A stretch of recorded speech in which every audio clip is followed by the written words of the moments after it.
جو بھی ہماری فیڈرل گورنمنٹ ہے اور جو دو پروونشل گورنمنٹس ہیں بلوچستان کی اور سندھ کی، ان کو اس وقت پورا ساری کانسنٹریشن کرنی پڑے گی، سب کچھ چھوڑ کے سندھ میں خاص طور پہ جس طرح کی تباہی مچی ہے، سب کچھ چھوڑ کے ان کو جو لوگ اس وقت بہت مشکل میں ہیں ان کے لیے ان کی مدد کرنی چاہیے۔ میرے پہ بڑا پریشر پڑا ہوا ہے کہ میں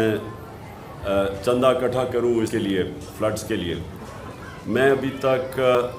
یہ بہت بڑی ذمہ داری، جب لوگوں سے آپ پیسہ اکٹھا کرتے بہت بڑی ذمہ داری، تو میں جب تک مجھے پورا نہ پتہ چلے کہ میں اس پیسے کو کدھر لگا سکتا ہوں جس سے لوگوں کو فرق پڑے، میں پیسہ اکٹھا کرنے سے گریز کرتا ہوں، کیونکہ میں ویسے اور اپنی شوکت خانہ تیسرے ہاسپٹل کے لیے بھی پیسہ اکٹھا کر رہا ہوں، اور اس کے لیے بھی نمل یونیورسٹی کے لیے، اور دوسرا القادر یونیورسٹی، اس کے لیے بھی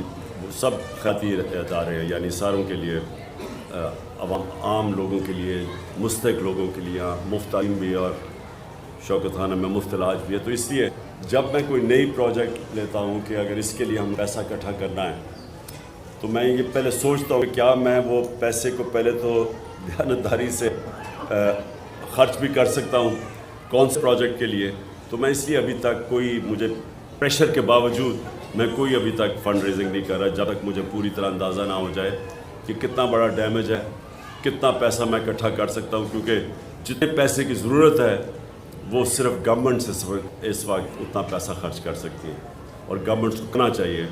کیونکہ یہ میں جتنا مجھے انفارمیشن آتی جا رہی ہے، اتنا بڑا پاکستان میں سیلاب سے نقصان 2010 میں، جس میں بہت نقصان ہوا تھا، تب بھی اتنا نقصان نہیں ہوا جتنا آج ہوا۔ تو میں جائزے لے رہا ہوں، میں آج بھی اور جگہ پہ ٹور کر رہا ہوں اور چیک کر رہا ہوں کہ ہم مل کے بحیثیت قوم، ہم مل کے کیسے ہم اب وہ لوگ جو بڑی مشکل میں ہیں، ہم ان کی کیسے مدد کریں۔